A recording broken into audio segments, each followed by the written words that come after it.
नमस्कार, स्वागत है दोस्तों। आज की बड़ी खबरें मुख्य समाचारों में आप तक पहुंचाएंगे लेटेस्ट अपडेट। सुप्रीम कोर्ट की सख्ती के बाद केंद्र ने 8 हाई कोर्ट के मुख्य न्यायाधीशों की नियुक्ति की।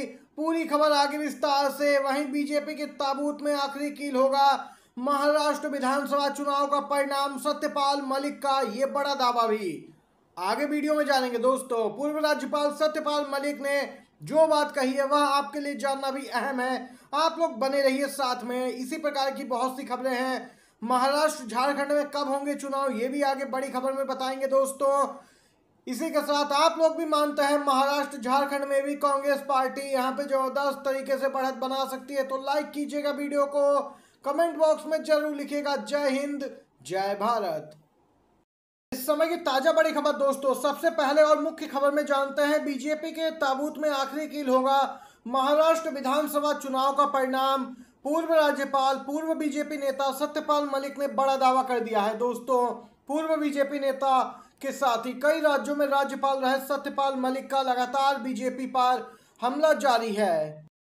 इसी कड़ी में मुंबई में एक कार्यक्रम को संबोधित कर रहे सत्यपाल मलिक ने कहा कि महाराष्ट्र चुनाव के परिणाम भाजपा के ताबूत में आखिरी कील के रूप में काम करेंगे।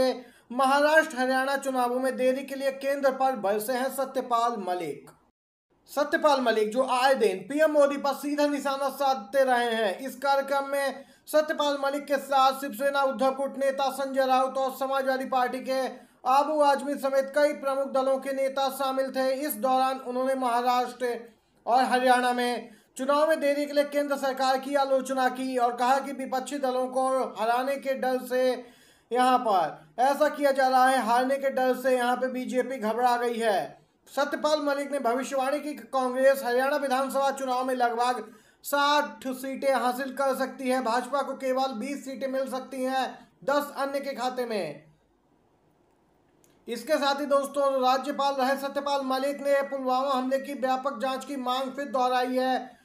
सत्यपाल मलिक ने 2019 के पुलवामा आतंकी हमले की व्यापक जांच के लिए यहां पे मांग दोहराई है। उन्होंने कहा कि मैं पुलवामा हमले की जांच की मांग करता हूं ताकि पता चल सके कि हमारे सैनिक कैसे मारे गए, कौन जिम्मेदार था। इस त्रासदी के लिए एक भी व्यक्ति को परिणाम नहीं भुगतना पड़ा। यहाँ पे देख सकते हैं दोस्तों सत्यपाल मलिक लगातार हमलावर हैं। दूसरी तरफ दोस्तों सुप्रीम कोर्ट की सख्ती के बाद केंद्र ने 8 हाई कोर्ट के चीफ जस्टिस की नियुक्ति की है।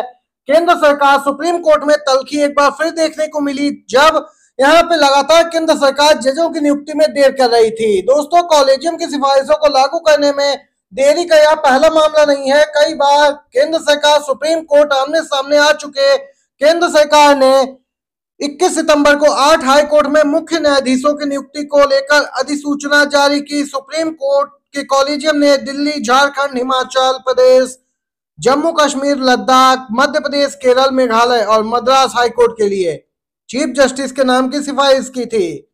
जजों का अपॉइंटमेंट को लेकर एससी ने केंद्र से पूछे थे सवाल। दोस्तों केंद्र सरकार से जवाब तलब किया था। यहाँ पे लगातार दोस्तों देरी हो रही थी नियुक्ति के लिए। कॉलेजियम ने जो नाम दोबारा भेजे थे उन्हें क्यों नहीं मंजूर किया गया, और इसी सवाल जवाब के बीच ही केंद्र सरकार ने अधिसूचना जारी की। दोस्तों इसी के साथ अगली अपडेट की ओर बढ़ते हैं।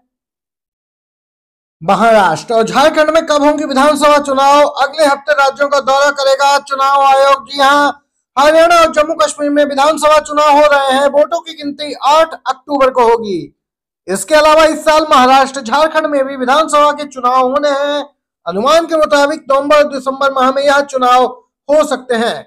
वहीं महाराष्ट्र और झारखंड में विधानसभा चुनाव एक साथ होने के संकेत हैं मिल रहे हैं। इन सबके बीच खबर यह है कि चुनाव आयोग अगले सप्ताह दोनों राज्यों का दौरा कर उनकी चुनावी तैयारियों का जायजा लेगा। सूत्रों ने इस बात की जानकारी दी। आगे दोस्तों बताते चले, सूत्रों ने जो बताया है उसके अनुसार मुख्य चुनाव आयुक्त राजीव कुमार के नेतृत्व में आयोग 23-24 सितंबर को झारखंड में और 27-28 सितंबर को महाराष्ट्र में होगा।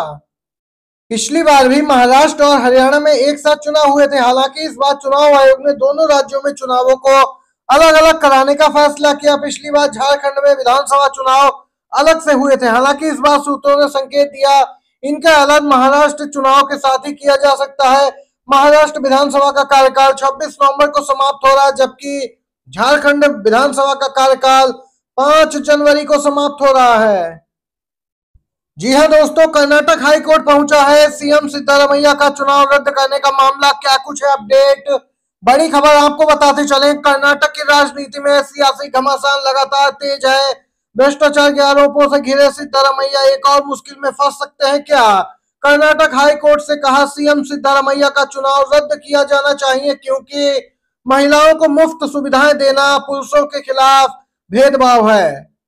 मुख्यमंत्री सिद्धारमैया के वर्णा विधानसभा क्षेत्र से निर्वाचन को चुनौती देने वाली याचिका दायर की गई। याचिकाकर्ता ने कर्नाटक हाई कोर्ट में कहा कि 2023 के विधानसभा चुनावों से पहले कांग्रेस द्वारा वादा किए गए सामाजिक न्याय को बढ़ावा देने के लिए 5 गारंटी योजना पुरुषों के खिलाफ भेदभावपूर्ण और संविधान के अनुच्छेद 14 का उल्लंघन है। यहाँ पे सीएम सिद्धारमैया का चुनाव, यहाँ पे निर्वाचन रद्द करने की मांग की गई है हाई कोर्ट से। दोस्तों, जा सकती है बीजेपी सांसद कंगना रनौत के सांसद किसानों से पंगा पड़ा महंगा। जी हां दोस्तों, यूपी से है अपडेट। यूपी की बुलंदशहर की एमपी एमएलए कोर्ट ने कंगना को तलब किया किसानों पर अभद्र टिप्पणी का मामला।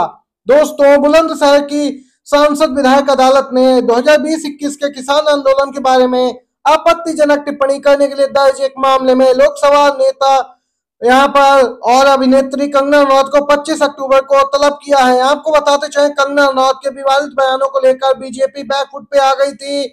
भारतीय किसान यूनियन के नेता गजेंद्र शर्मा ने एमपी एमएलए कोर्ट में कंगना रनौत की टिप्पणी को लेकर याचिका दायर की थी।